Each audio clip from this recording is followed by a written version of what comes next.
We have with us a most distinguished guest, Mr. Ethan Casey. He is a veteran international journalist, editor, and author. The volume is very low. Is this better? Yeah? Okay, thank you. He is also a world traveler. You may know his acclaimed book, Bearing the Bruise, A Life Graced by Haiti, which Dr. Paul Farmer describes as a heartfelt account that gives readers an informed perspective on many of the political and social complexities that vex those who seek to make common cause with Haiti.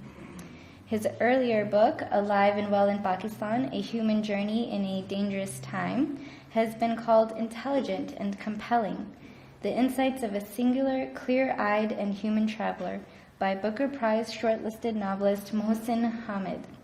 His follow-up, Overtaken by Events, A Pakistan Road Trip, has been praised as a clear-eyed and sympathetic account of life in this important but much misunderstood country by Ambassador Akbar Ahmed, Ibn Khaldun Chair of Islamic Studies at American University. Ethan Casey writes often for the Pakistani daily newspaper Dawn and contributes to the Huffington Post, as well as writing frequently on his own website. In his writing and frequent public speaking, he works to help improve Americans' awareness of both the historic and contemporary situations in both Pakistan and in Haiti. Today, he is here with us to speak on a timely issue. His talk is entitled, Can Muslims Be American? An American View. He will also be available at the end of his talk for book signing. So now, without further ado, please give a warm welcome to Mr. Ethan Casey. Thank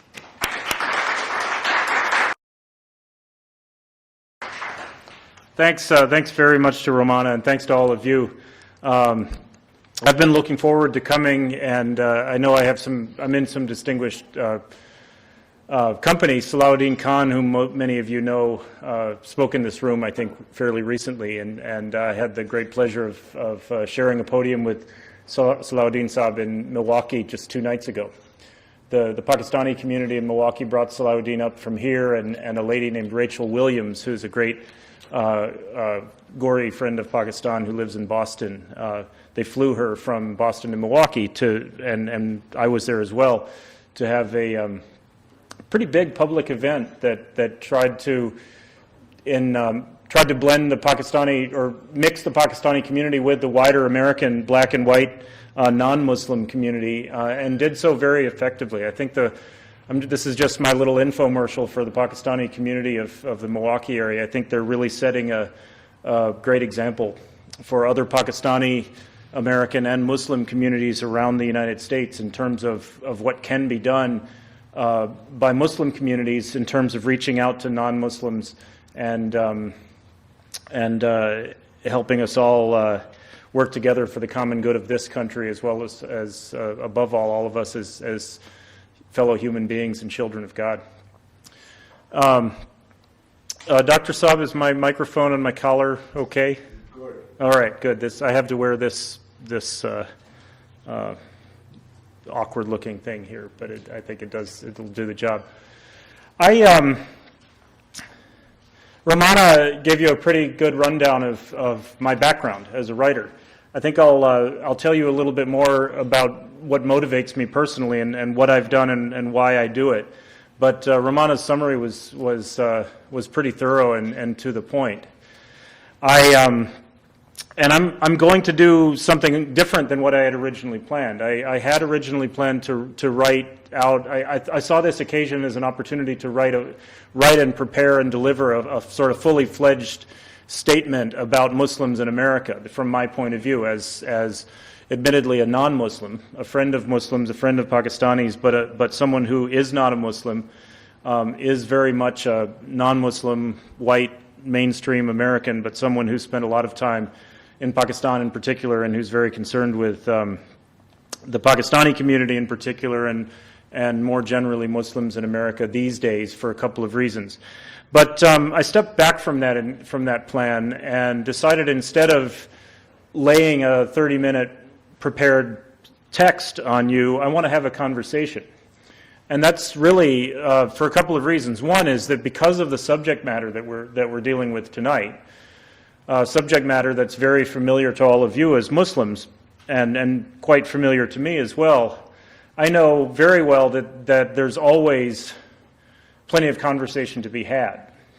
I also know that I, as a non-Muslim, am in a position of, it would be a little bit presumptuous of me as a non-Muslim to come here, particularly to this institution, and tell you anything like what I think Muslims' roles in America should be, or whether I think Muslims can be American. That's not what I should be doing, and it's not what I will be doing tonight. The question that is the title of my talk is, can Muslims be American? An American view.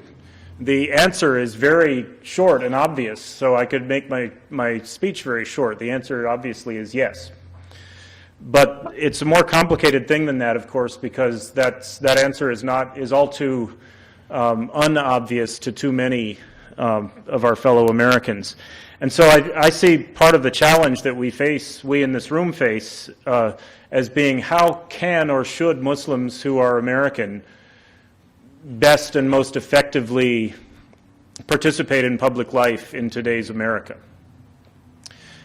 It's, again, as a non-Muslim, I'm not the one who can or should answer that question, but I do have some thoughts. I'm going to pull something up here.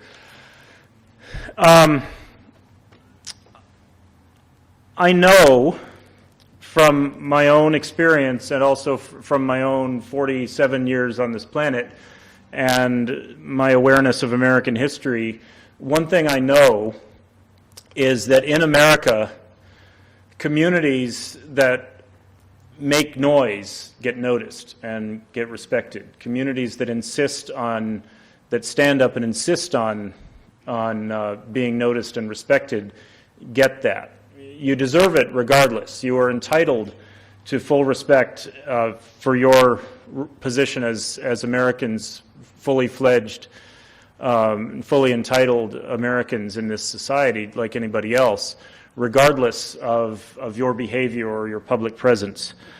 But if you or any community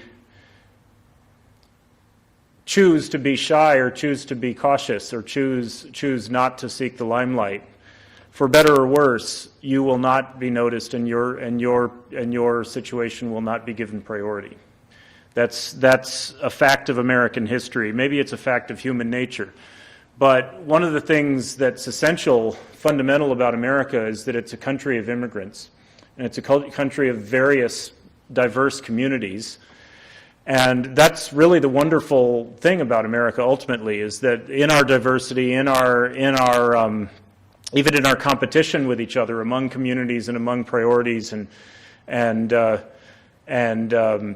among religious backgrounds and political commitments, among all the variety of those dimensions of American life, we all historically do and currently should remember that that we're all in this together, and that there's something, and that nobody is more, no community and no individual is more entitled to set the agenda for this nation than any other.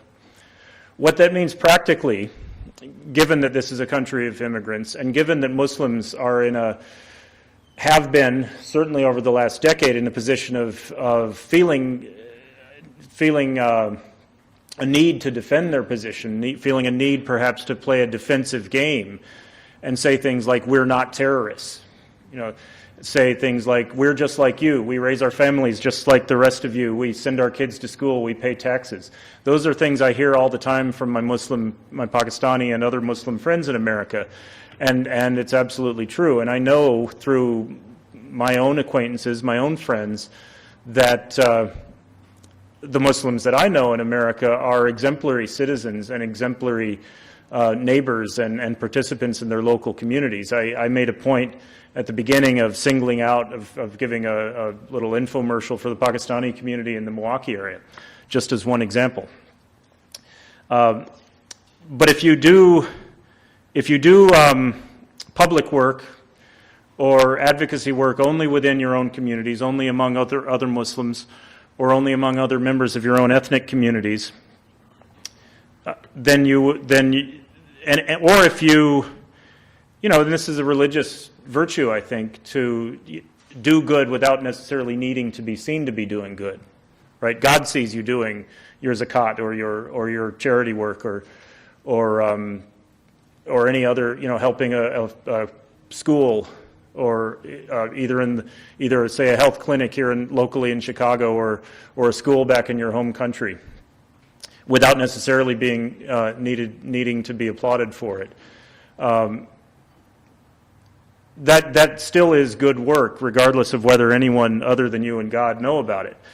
But in terms of public life, if the wider public doesn't know more about who you actually are and what you actually do and what you're about, then your role in public life will be less. And in public terms, in American political terms, that is a problem. I don't have the answer to that. And I do know well enough through my friends, my Muslim friends who have had, many of whom have had difficult experiences, even people who are fully fledged citizens, even people who are born here, can get in the habit of being timid and cautious about taking part in public life. I know that part of the solution is generational. If some of you are older and have maybe been here, maybe came here 20, 30 years ago when you were younger and established a career and you know, were the pioneers in your communities here in the Chicago area, it might be the case that your children who are now in their 20s or perhaps their 30s are in a position to feel more comfortable in wider American public life. And I can cite certain young friends of mine who are out there being journalists and taking part in public, you know, finding careers in public service and in public policy in D.C. or in Chicago or locally here or in any other city or state. So part of the solution is generational, and I think that previous other immigrant communities have had similar experiences. Catholic communities, Irish and Italian, and Polish communities have the younger generations have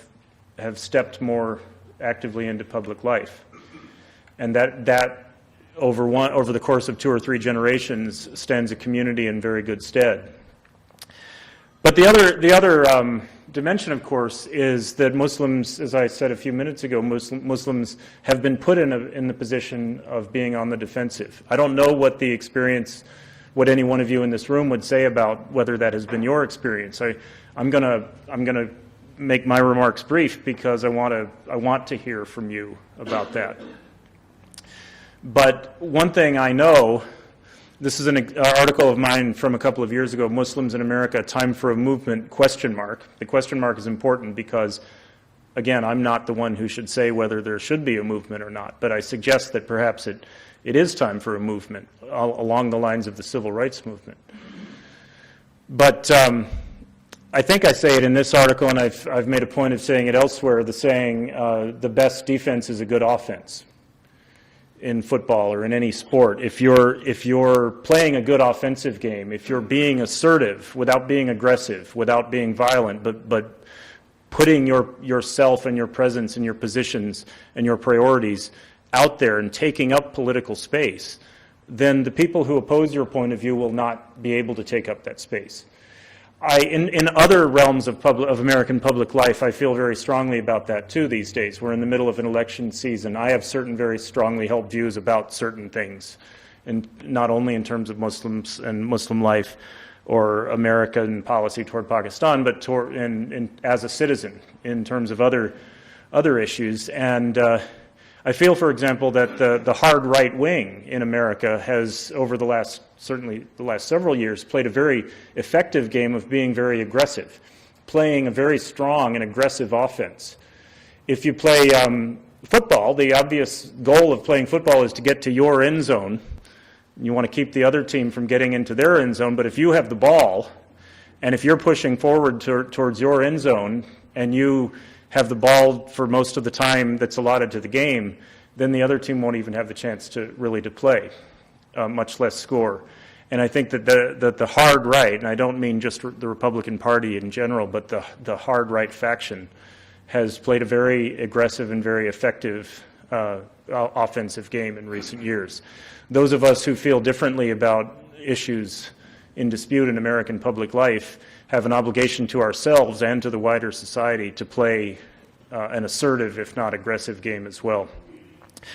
But Muslims also have challenges that others of us don't have. I have the advantage of being a very ordinary sort of pleasant-looking white guy, right? So I can, especially when I have a haircut, which I haven't in quite a while at this point, but when I have short hair, I look like a really nice guy, kind of Midwestern fellow, and I can use that to advantage, and I'm not really vulnerable from day to day or week to week in terms of people saying, who are you and where are you really coming from? I can effectively sort of push a little harder because I look kind of, I look and seem kind of safe. If you have a Muslim name, or if you speak in a Muslim vocabulary, an Islamic vocabulary, or if you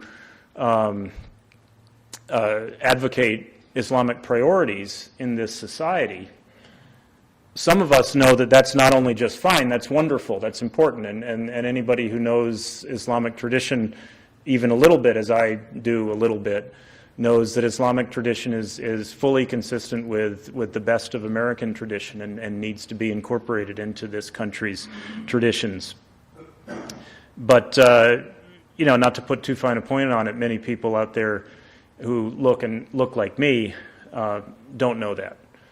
And so you as Muslims have some disadvantages because your positions and your advocacy will face obstacles and resistance that mine will not. I can have access to mainstream American society, perhaps, especially out in small towns, especially in all white places, away from big cities like Chicago, that perhaps would be more challenging for you.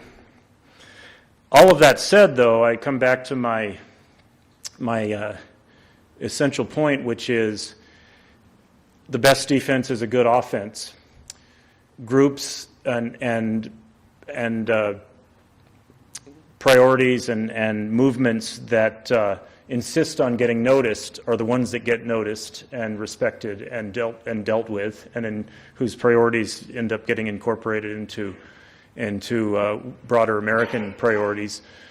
And if you don't toot your own horn, nobody else is going to toot it for you. That's another saying I'm fond of. If we look back on it in American history at the most effective, successful social and political movements, we see that assertiveness is always an important aspect of what an important ingredient of any ultimate success. The civil rights movement of the 1950s and 60s is an obvious example. Without Martin Luther King and his many courageous colleagues, we single out King as the great leader, which he was, but there were many people. He was only carrying the movement, sort of embodying the movement and articulating the movement for many people who put their lives on the line and in many cases lost their lives over a couple of decades, several decades. The assertiveness that was embodied in someone like that, in a movement like that, allowed for some partial but very important changes in this society and its priorities. The presidents Kennedy and Johnson would never, especially Johnson, would never have passed things like the Civil Rights Act and the Voting Rights Act if there had not been very assertive pressure from the movement. In a different realm, gays, homosexuals in this society. Quite aside from how any of us in this room might feel about homosexuality per se, if you look at gays in America and the way that they have been very purposeful about constituting themselves not only as a social community but also as a political advocacy community, and they've really pushed hard and used their financial and and educational and other resources, and they have had a great success at pushing forward into mainstream society things that are important to them. And of course, we could also point to the Jewish community, which is very united, very, again, regardless of how you feel about Israel and about other priorities of the Jewish community, Jews in America are very united overall and very assertive about their point of view and very, very much on message with each other in terms of the way they address wider society. I'm going to leave it at that, I think, in terms of what I'm going to say directly, except to add a little bit about my work and the context in which I'm giving this talk, and inviting you, asking you please to have a conversation with me about things that are of concern to Muslims in America. Because I want to tell you about the next book that I'm writing. Romana told you about my several previously published books, Alive and Well in Pakistan, A Human Journey in a Dangerous Time, Overtaken by Events, a Pakistan Road Trip, which is sort of a continuation of Alive and Well in Pakistan, an update, really, because between 2004, when that book, the first book was published, and 2009, when I made the trip that resulted in the second book, if you know anything about Pakistan in recent years, you know that a whole lot happened between 2004 and 2009. Hence the title of that second book, of course, Overtaken by Events. I don't know why I choose that country to write about, because as soon as you write anything, it's overtaken by events. And then my book about Haiti, Bearing the Bruise, A Life Graced by Haiti, which recounts 30 years from when I was a teenager. I first went to Haiti in 1982 with my father, and it turned my world upside down. Took me out of white America, all white, an all-white town of 8,000 people, Oconomowoc, Wisconsin. I went to Haiti at age 16 and came back, and the world was a different place for me just within those 10 days. And it's not a stretch to say that 30 years later I'm still not quite fully come to terms with that very powerful, really radical experience that I had as a young man. All of those books are written as first-person narrative nonfiction accounts. My professional background is as a foreign correspondent for Canadian, American, and British newspapers based in Bangkok, mostly in the 90s. From my base in Bangkok, I visited almost every country in Southeast Asia and South Asia, from the Philippines in the east all the way to Pakistan in the west.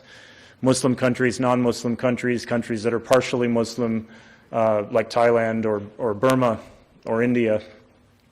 I spent a lot of time in Indian-held Kashmir in the mid-90s as well, when the situation there was at a peak. But during that period, I wrote news, what you would call news, as in journalism, straight political journalism, and that was a great discipline for me, having to write for deadlines and write short pieces for people who couldn't be assumed to be particularly interested in the subjects that I was writing about, readers living in places like Toronto and Boston. But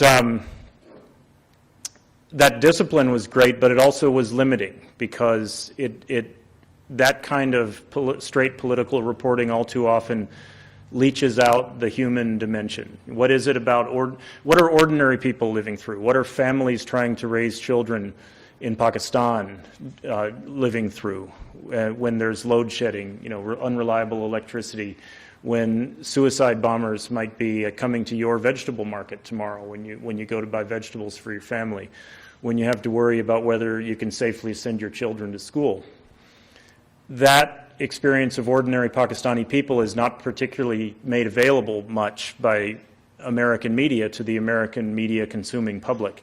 So that dimension of Pakistani experience is what I make a point of trying to bring in my speaking, and above all in the two books that I've written. They're human books. They're books that are meant to elicit the sympathy of ordinary readers, as well as to be entertaining, so that a reader who doesn't know Pakistan could read my book and enjoy reading about Pakistan, rather than considering it some kind of grim duty to learn what those scary bearded people are going to do to hurt us next. Similarly with my book about Haiti.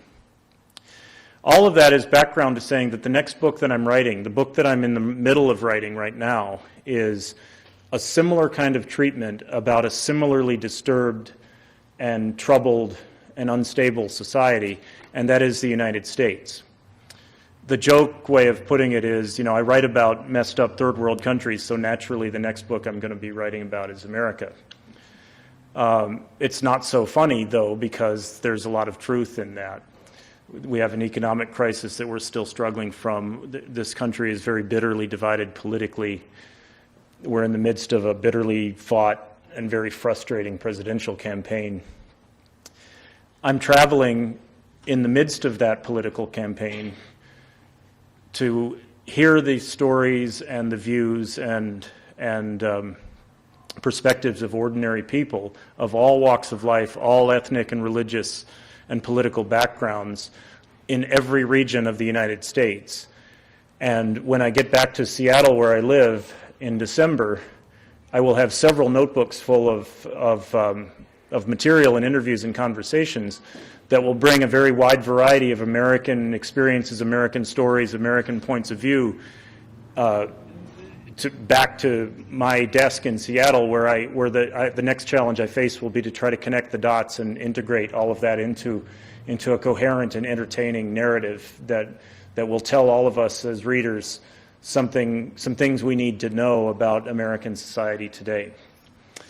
I'm near the beginning of the trip for that book right now. I've just spent the last 10 days in Wisconsin, which I consider to be ground zero politically for America.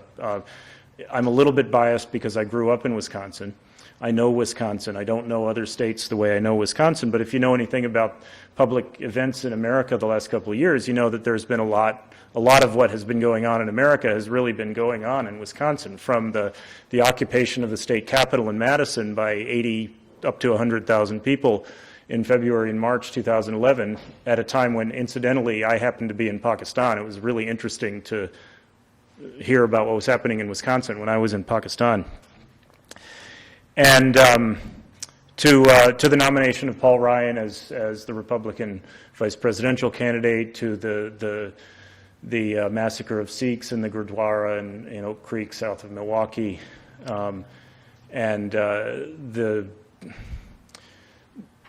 in addition to all of which, Wisconsin is sort of it's a medium-sized microcosm of America as a whole. Milwaukee is one of the most racially and socio-politically divided cities in the world. In the country.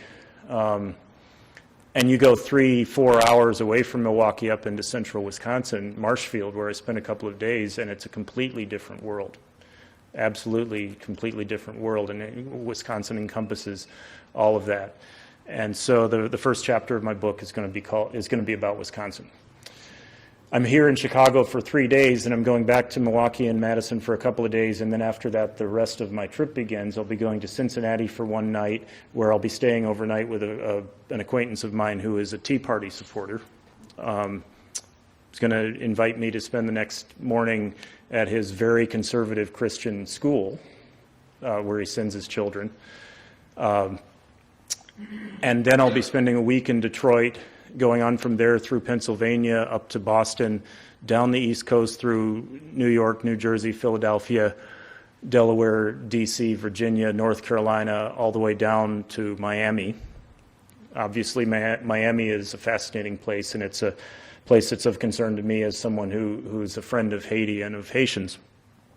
And then up through the Deep South to Louisiana, Texas, Colorado, Arizona, and then up the West Coast through California, home for Christmas. My mother-in-law insists that I be home for Christmas, and I think my wife probably does too. So that's my itinerary, that's my route. There are multitudinous American stories to be told out there.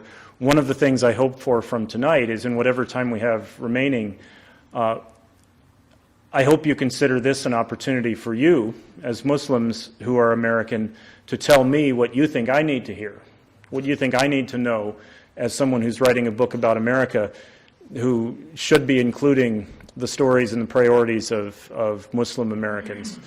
And beyond me, what do you think that the thousands or hopefully tens of thousands of people who read my book need to know? Americans who may not otherwise hear the stories or consider or respect the priorities of their fellow Americans who are Muslim. So that's where I'm going to pause. Brian, who's in the back of the room, has a what's it called, clipboard, 8.5 by 11 legal pad.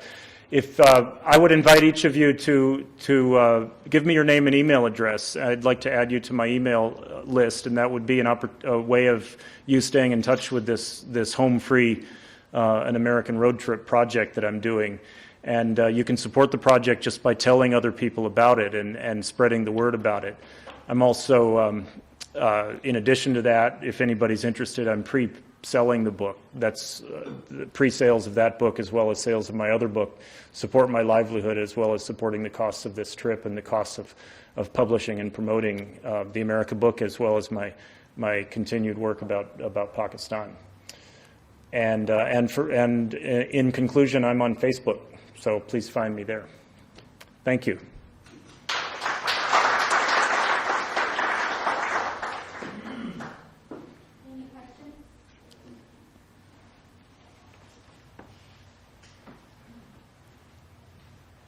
First thing I would like to thank you very much for that nice background to what you mentioned, and we are Muslim community really we appreciate a non-Muslim to talk about that.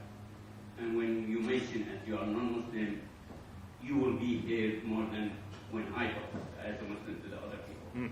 But my experience with Americans, I tell you the truth, I was there in the 60s and I came back in the 90s. The Americans changed a lot, but most Americans, and I insist on that, most Americans are friendly, nice, and they don't have anything against Muslims. Yeah. But we are, as a Muslim, we are the most peaceful people in all religions, because in our belief we say the Muslim is brother of other Muslims. But at the same time we say the other people, they are your brothers in creation, in God's creation. They are all brothers.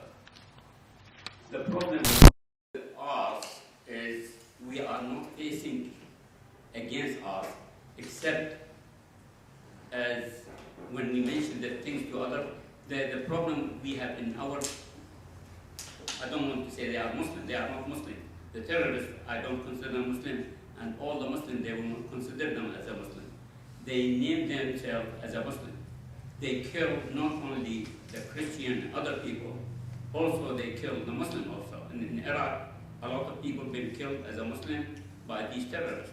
As you mentioned, a few minutes that they go to the grocery or to the market and blow themselves. Many 30,000 people have died in Pakistan because of terrorists. In Iraq, more than 100,000 Muslims killed by these people. For this reason, we don't consider them Muslim.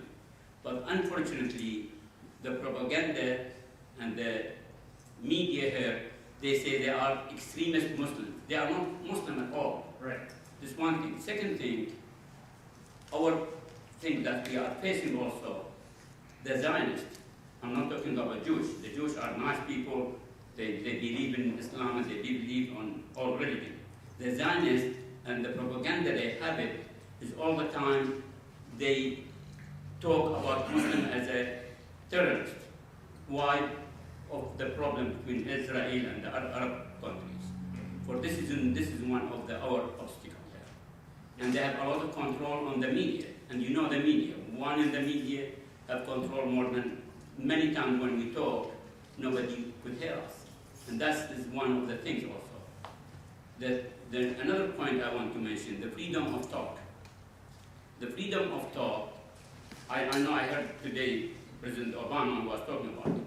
I agree with him 100%. Killing the others is no excuse whatsoever. Even in our religion, they said if you kill anybody, not only anybody, even an animal, you will go to hell. How about you killing the human being which is innocent? Okay? But at the same time, the freedom of talk not supposed to be extended to that extension. I cannot go on to say Virgin Mary, she's not virgin, she's so and so and so and so. Cannot say that. In our religion, we believe in Virgin Mary. For this reason, it's very easy to talk about marriage as a bad, but that's not freedom of thought. For this reason, I think the government, to protect the American, to protect the human being, they should issue a law, not only in America, it should be by the United Nations. Any talk against any religion, not Muslim, any religion or any minority, black or Jewish or anything you talk about other group, it should be punishable. That's your freedom of thought has a limit. I have a freedom of thought. I cannot come and insult the other with no reason. Yeah. Thank you very much. Yeah, thank you. And I think that making a law like that would be difficult and problematic. I don't necessarily disagree with making a law like that. I just think that it wouldn't be easily achieved. It wouldn't be very enforceable. And so I don't know the answer, but I do know that the problem is non-Muslims feeling only too free to insult the Prophet and other institutions that are very important to Muslims. It's not easy for me. I know from my own experience of speaking to non-Muslim audiences, it's actually quite difficult for me to make that point. It's an important and very obvious point, but it's really kind of difficult to get non-Muslim Americans to understand just how hurtful it is, and that's, I would say too that goes across the political spectrum of America. It's not only the scary right-wing people, it's also some very irresponsible left-wing people who otherwise would consider themselves very so-called tolerant and liberal people who have done and said some very hurtful things toward Muslims and Islam. I thank you, sir. Yeah. You have been fortunate that you lived in Western Hemisphere countries and several Eastern Hemisphere countries. Most likely while you were growing up in a Western culture, you must have had some wrong stereotype ideas about people living in Eastern culture. Yeah. And I'm sure people living in Eastern Hemisphere culture have got comparable wrong stereotype ideas about other Western culture. And these misunderstanding and wrong stereotype ideas are causing misunderstanding, hatred, conflict, leading to terrorism and retaliation by war, and the whole world is in fire, and the vicious circle is going on and on. If you would like to identify some of the wrong stereotype ideas you grew up with yourself, and other ideas you know about from friends, other people about Eastern culture, and while you were living in Eastern culture, can you remember some significant wrong stereotype ideas you can mention?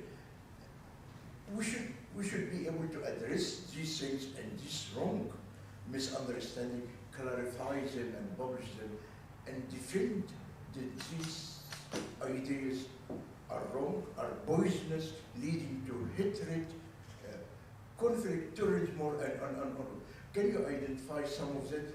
Another one I just would like to agree with my friend here, especially for you as a journalist, you might not like to hear that. I think we need to re-evaluate the freedom of speech. Who should have the freedom to talk and who shouldn't? If we have logical, reasonable, smart, intelligent, logical people would like to make comments or things, you should be allowed. But if we have got some fanatic, mentally retarded people or sick people, I don't think we should allow these people to have the right of speech. I don't know how to address that. Should we issue a license first for who? Yeah, maybe like a driver's license, like the DMV, just you have to go and get a license. Especially like this jerk pastor in Florida, I can't remember his name, Jerry Jones. Jerry Jones, yeah. Jerry, yeah, that's the right name. He's a lunatic. Yeah. Yeah. So freedom of speech should be for logical, reasonable, with clean heart people. Well, so if I could address that, sir, that point, this I think gets to not speaking in terms of what we should ideally do, but in terms of what we practically can do. Again, this is where I come back to my point about taking up the political space so that those crazy people don't take it up. We people of goodwill, we people who have intelligent, useful things to say, need to be more assertive.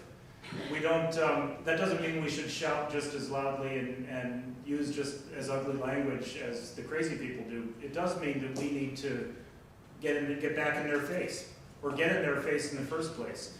Don't let Terry Jones and his followers and people like him aren't going to be convinced by us anyway. But strangely, I think even people like that will respect us more if we are more assertive, if we are more public and more visible about our views. I'm more interested about the free speech, but the wrong stereotype ideas. The wrong stereotype thing. So, I mean, and to that point, I had the great good fortune to be raised by parents who really were very broad-minded and cosmopolitan, just in their spirit and in who they were and are. My parents, especially my father, grew up in very modest circumstances in Dallas, Texas. His mother was a farmer's daughter. He was the first person in his family to be college educated. So there's not a lot of great sort of intellectual or worldly experience kind of background and tradition in my family. But my very ordinary, uneducated grandparents instilled in my father several important values. One is fairness, the importance of being fair and fair-minded towards all people. And in Texas in the 40s and 50s, that meant white people and black people primarily. But that's extrapolatable to the entire human community. And the other thing is a sense of the world as an interesting place. The world doesn't end at the city limits of Dallas, or Chicago, or the state line of Wisconsin when I was growing up. The world is a fascinating, various place. And as I said last week to the executive director of the Republican Party of Waukesha County, Wisconsin, she was asking my advice about whether she should take her teenagers overseas, and I said basically, yeah, what a question. Of course you should. The world is much more interesting and less scary than we tend to think it is. In terms of my own family's background, my grandfather, who was a tool and die machine operator guy in a factory in Dallas, in his 2 weeks vacation, he got in his old-timey car and put his 2 kids in the back seat and his wife in the passenger seat and drove all the way up to Canada and all the way down into farthest southern Mexico and over to San Francisco and New York City. This is a very modest, lower middle-class family. Just having that imagination and being able to live your life as if you are interested in other people. That's not something you can necessarily force other people to take as a priority, but you can live your life in terms of that example, and hopefully some of it rubs off. Well, thank you very much, Jason, for your presentation. I'm going to just say a few words, but I'd like to ask you a question following that. Yes, there is a movement in Muslim community. We take the model of the Prophet, the 13 years of his life in Mecca is a very good model for us to start with. And on the same process, we are reaching out. We have a good result for that. A lot of people are joining the fold of Islam in a very high number that people don't think so. That is a possible. And I can see that if the trend kept on going this way, we will have the indigenous American, they will be doing a much better job that what we expect from ourselves, at least our generation. But my question is going to be, you said that there is a time for a movement. Can you at least, I know that can you give us some sketch that you have in your mind about that movement so we can benefit from that rather than we telling you what we we think that. Well, my cop-out, of course, sir, is That's why I say I'd rather have you do it rather than copying out, because we like to get it from you. You have the experience. But I'd much rather cop out than do that. No, I'm joking. I'm scrolling down in this article. I want to bring your attention to the other article that I pulled up a few minutes ago. But here's a quote that I pulled out of another article in my article, Muslims in America, Time for Movement, ?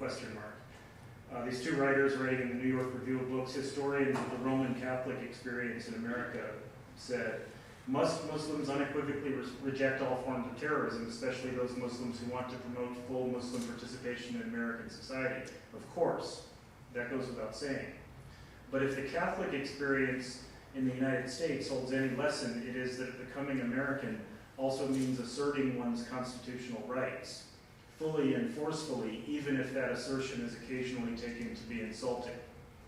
Even if other communities are going to be bothered by your assertion of your rights. That assertion is an important political act," I think is what these writers are saying. I think the same thing can easily be said about the civil rights movement in the black community in this country. Another figure who's, I think, important that I didn't mention, we all talk about Martin Luther King, but of course Malcolm X is at least equally important. And one of Malcolm, as you know, was a Muslim. One of his complaints about King was that King was too timid and too conciliatory. And Malcolm was a more complicated figure than just this angry black man who's the stereotype of that many people think of him as having been. But something he knew was that you have to get in people's face if you're going to get any attention and respect. But of course, the problem for that movement, and potentially for the movement that we're perhaps hoping for, is that leaders who do put themselves out in the front lines and who are assertive and vocal often meet the same kind of end that both Malcolm and Martin Luther King did. And that's a problem. That's potentially a problem. I think a real one.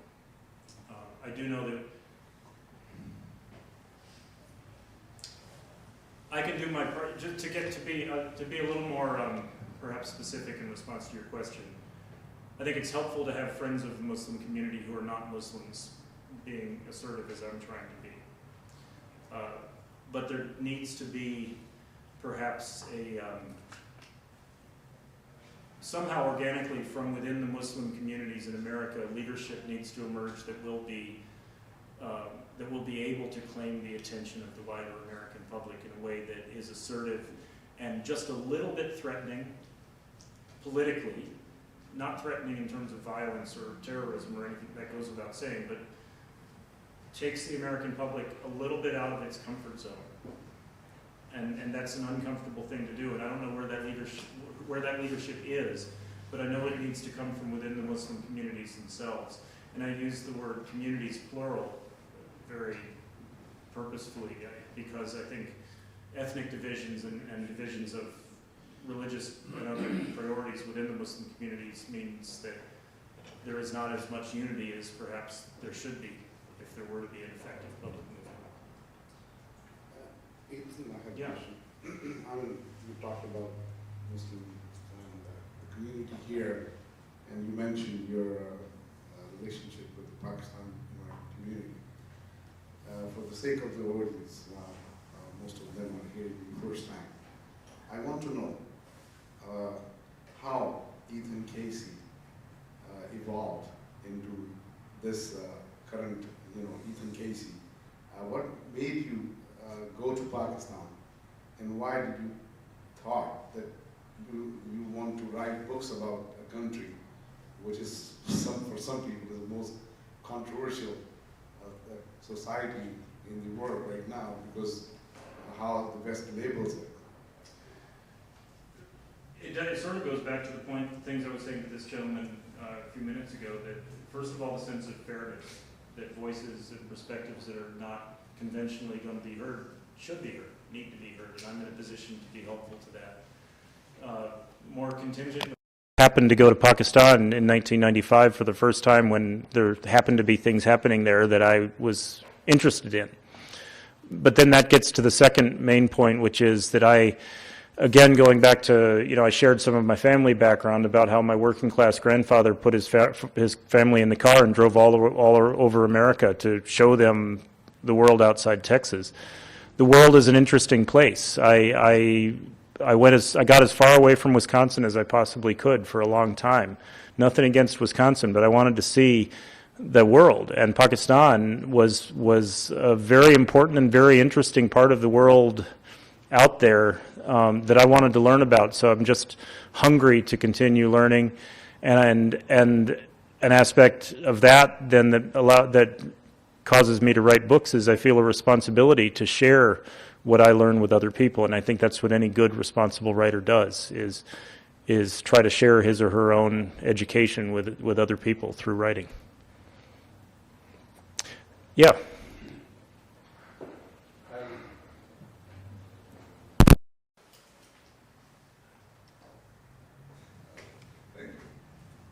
Thank you very much for your lecture, for effort, for care or love for Muslims, whether they are Pakistan or United States.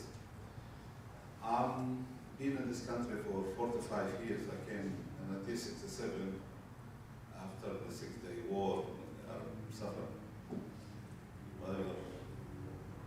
Anyway, I think we have to blame ourselves. We have our share of not really mingling and mixing in American society. In many areas, religious, political, linguistic, cultural, we have, Also, in the 60s, 70s, 80s, 90s, we imported all kind of leaders, religious leaders from all over the Muslim world.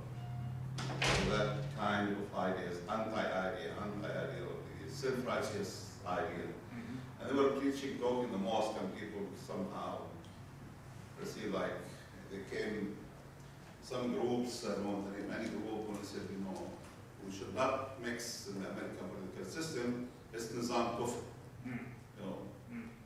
So Muslims shied away from that. That's nizam kufr, they are kafir, they are believers, and they understand that. That's really the. Then when it's the Tahrir one time, there are so many aspects which keep us after the turning point came after September 11 to 1000. Then Muslims came to their senses. Yes, we are part of this country. Also, when we said, can a Muslim be an American? Yes, he must be an American. Any citizen, any Muslim will become a citizen. There's a contract between him and the United States. And he had to fulfill that, to defend the country and be part of the country and to work for the welfare of the country. It's a religious obligation that to fulfill that contract. When a moment who raise your hand and swear allegiance to the United States, you must be part of the country. But now I think changes. We're turning around, becoming around. We have second generation who feel they are Americans. Like my son, when I tell him to go back home to Palestine, he said, no, my home is here. I'm American, I'm born here, I have a house here. He's American. He stand up in the football game, the national anthem and the flag or whatever. I don't, because it's not part of my culture, the truth. So actually we have our share of the blame of not really being part of the fabric of the American society. Hopefully that will change with the new generation. Yeah. Thank you, sir.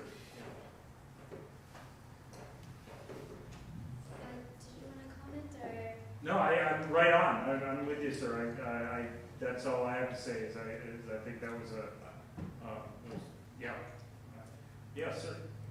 I'd like this gentleman to have an opportunity because I think I didn't answer your question to your full satisfaction. I'm going to twist my question so Yeah. I can use it for this. You definitely have a good position being Caucasian, being American, being a Christian. Whenever you get a chance to address your audience that are non-Muslim, and you can represent our situation in a sense that, yes, one of the questions you said, no, it's very hard to make that type of law, that no, this type of thing should be, that type of insult should be done to any, and it's very hard. But if you really look at that, isn't that will make you a double standard, or some type of, because as a Muslim, though that we are over 52 or 53 countries that are Muslim, but because of we are weak politically, when you are weak, definitely the stronger culture dominates you. But my question is that, do you get a chance, and how your audience feel if you will tell them, look, yes, I understand that is happening, but look what happened to WikiLeaks, how the freedom of press was suppressed. Oh, look at this Harry Reid, the Prince English. Kate Middleton. What? The pictures of Kate's pictures. Mm-hmm. I was so amazed that they said that the reason they censor all those pictures in all different countries, they said that would be not honorable to the Queen's family. Mm. Wow. Here goes all your freedoms and all those things for the honor of Queen, and when she's lying naked, and you have the liberty, or you have the freedom, and you express that freedom, and you want to be champion of that freedom, to insult some over 1.5 billion people who not only respect the Prophet Muhammad, but respect all the prophets. In 1980s, somewhere, they made a movie about Jesus, peace be upon him, the Jesus superstar, or whatever they made it, God forbid. The Last Temptation of Jesus. Or some very bad name they gave him, and we were the first Muslim who protested against that movie, and the Christian came after 8 hours. So we respect that, but unfortunately, I agree with you that our leadership is very weak. We do not have that type of leadership that can go in the circle and in the public arena and make a very strong point.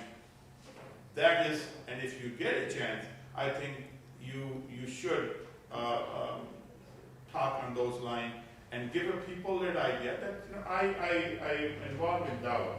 I get a lot of non-Muslim calls. Today I got 4 calls about this question, about this, what is happening, all those. And I tell them that this is, we as a Muslim, we have nothing to do with this. We respect all the prophets, we respect all the religion. You will never ever see this type of garbage coming from a Muslim, whether he's a fanatic or whether he's you will never see even so-called, whatever the worst fanatic Muslim you have, they will never insult any prophet. So part of the problem, sir, is that many Muslims come from very explicitly from a religious point of view, and so do serious practicing Christians and Jews. But there are many people in wider American society who are very secular, and they really don't respect any religious tradition. So when it comes to, and they also don't respect the Queen of England necessarily either. I think those same people would like to see those pictures of Kate Middleton, But, so there is not respect for they don't get why the prophet should be especially respected. And if you argue that it's because he's a religious leader, the founder of your religion, they won't get that. I'm just sort of telling you, you know this, I think, already. That's part of the problem. To make the argument, as you just did, that we're the first ones to defend Jesus, peace be upon him, before even the Christians did, that's an excellent point. It just doesn't compute to secular people who don't respect religion at all. They won't appreciate that point. Yeah. Okay, this will be the last question, and then we're out of time. We have to wrap it. I want to give time to the book signing. And I'm happy to, I'll stay here as long as anybody else wants to stay and speak privately or one-on-one or three-on-one. The rent of the venue is increasing. Yeah, that's right, yeah. The reason I posed the first question, I'm very frustrated about the misunderstanding between Eastern Hemisphere culture and Western Hemisphere culture.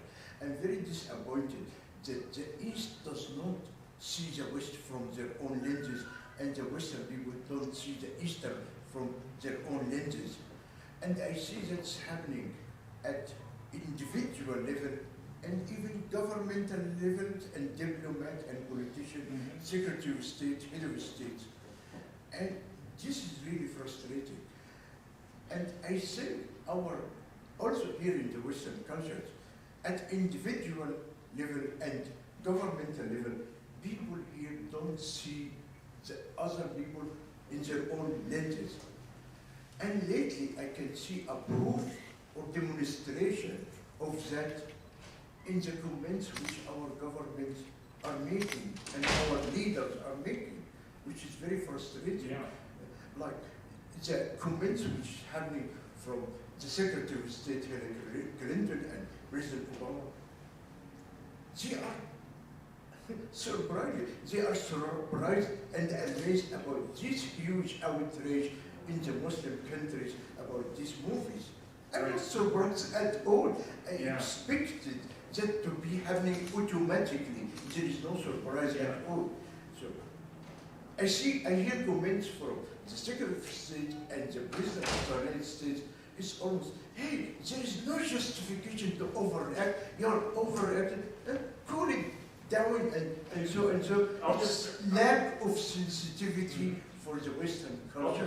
Wouldn't you agree with me that our government is not sensitive enough to see the feeling of our other culture from their own lenses? Yeah, absolutely. I just want to agree with you that the real leadership from the Secretary of State or from the President on that issue would have been to say that movie is outright disgusting and appalling and insulting, and nobody should watch it or respect it. They are only threatening the world.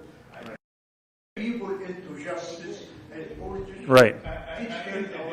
Yeah. Let's put everything in perspective. Even Obama today, he said he was kind of that type of movies.